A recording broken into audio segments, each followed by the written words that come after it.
Eu sou o Alfa e o Ômega, o princípio e o fim, diz o Senhor, que é, e que era, e que há de vir, o Todo-Poderoso. Não há a menor dúvida de que o texto está falando de Cristo. Em João 10,30, Jesus nos diz: eu e o Pai somos um. Isso pode ser verificado aqui. Perceba o que é dito acerca do Pai no versículo. Daquele que é, que era e que há de vir. Esta é a mesma expressão que é usada aqui em referência a Jesus Cristo. No versículo 17 é usada a expressão: eu sou o primeiro e o último, que é também em relação a Jesus, que estava morto e agora vive para sempre. O verso 8, portanto, é mais uma prova da deidade de Cristo, que se auto-apresenta tomando para si toda a glória e divindade do Deus Pai. E ainda há aqueles que alegam, que Cristo não é Deus. Ou seja, estes carecem de uma profundidade teológica e têm uma visão limitada do Todo-Poderoso, como nos diz o texto. E não somente aqui nesta passagem que isso acontece, não. Nesse livro mesmo, no capítulo 22, versículo 13, este título glorioso também é usado se referindo a Cristo. Imagine o que representou para João ouvir o próprio Cristo dizendo: eu mesmo sou o Alfa e o Ômega. Alfa e Ômega são a primeira e a última letra do alfabeto grego. Assim, Cristo nos diz que Ele é o princípio de tudo, o Alfa, e também o fim de todas as coisas, pois tudo caminha para Ele, se completa nele e com Ele, o Ômega. É assim que o Senhor Jesus se apresenta. Ele é a completa, a perfeita e a eterna revelação do Deus Pai, como nos ensina Colossenses 1, versículo 15 ao 19 e Hebreus 1, versículo 1 a 2. O versículo 9 diz o seguinte: eu, João, que também sou vosso irmão e companheiro na aflição e no reino e paciência de Jesus Cristo, estava na ilha chamada Patmos, por causa da palavra de Deus e pelo testemunho de Jesus Cristo. No verso 8, era Cristo quem falava. Aqui, no verso 9, o próprio João torna a falar.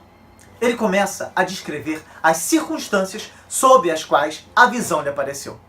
Ele estava em uma ilha solitária, na qual havia sido banido por causa da sua fidelidade a Jesus.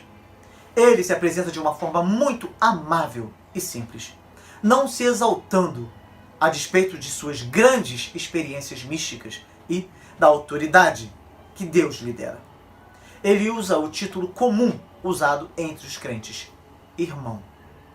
Que diferença absurda destes que, principalmente em nossos dias, fazem questão de títulos cada vez maiores para mostrar uma superioridade espiritual que eles não têm.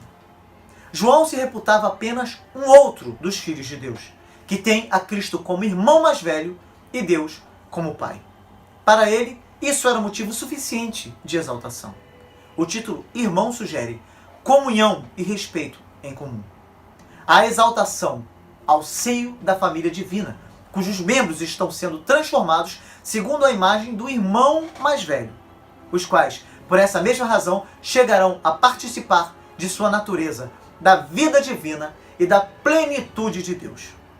João mostra ter comunhão e intimidade com os seus companheiros cristãos da Ásia e faz com que eles percebam que ele também está pisando no mesmo vale que eles, embora a sua cabeça estivesse no céu. Embora estivesse em cativeiro, João era livre. É esse o resultado do Evangelho na vida de cada cristão. Como você se costuma sentir diante da vida? Considere quem é Cristo para você e quem é você em Cristo. A verdade nos liberta de todo medo, pois nos faz enxergar com os olhos espirituais aquilo que não podemos ver apenas com os olhos físicos. Podemos imaginar que João também estava sendo submetido a um exílio cruel, pois os termos que ele usou indicam isso. Note bem que ele disse que era companheiro na aflição e no reino e paciência. A palavra grega para aflição ou tribulação é flipsis e significa pressão, principalmente interna, causada pelo confinamento e pela certeza de que não há forma de saída. Então, aperto, A palavra hipomoné, por sua vez, significa perseverança e era usada no mundo grego para designar qualquer espécie de vida que tinha a capacidade de sobreviver em situações muito precárias. E quando se referia a plantas, indicava a pequena quantidade de terra e de água disponíveis. E esse é o tipo de coisa que tem o poder de atingir em cheio aos cristãos, que, por conta das facilidades oferecidas pela tecnologia e desenvolvimento humano, precisam reaprender a se encher de hipomoné, de perseverança, para viver com Cristo em situações de precariedade, privação e sequidão.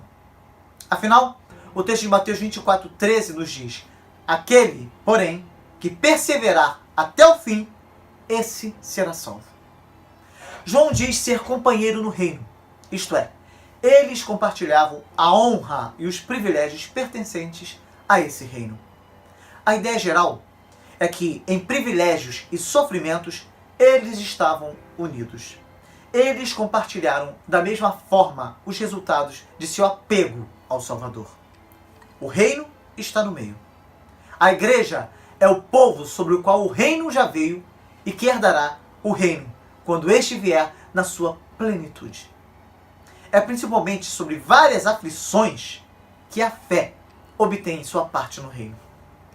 E quem participa deste reino não tem medo de sofrer por Jesus. Como nos diz a segunda epístola de Paulo a Timóteo, no capítulo 2, versículo 12. Se sofrermos, também com ele reinaremos. João também declara neste versículo as razões que o levaram ao exílio na ilha de Patmos: a pregação da palavra de Deus e o seu testemunho. Muitos fiéis eram martirizados.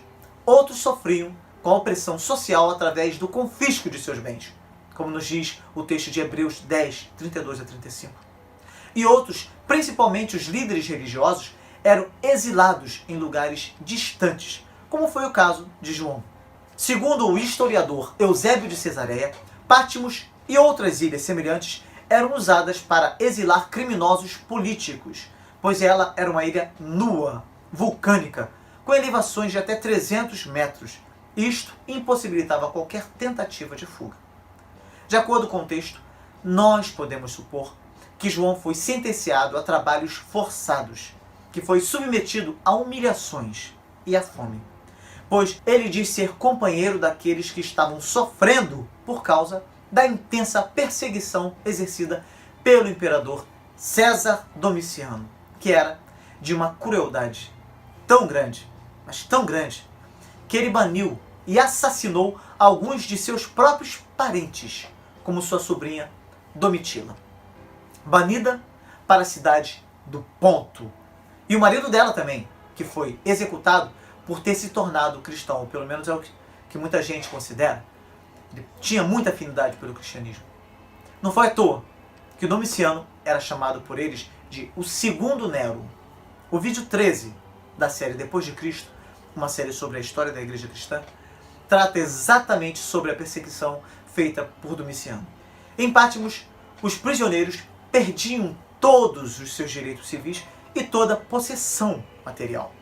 Eles eram obrigados a trabalhar nas minas daquela ilha, vestindo-se de trapos.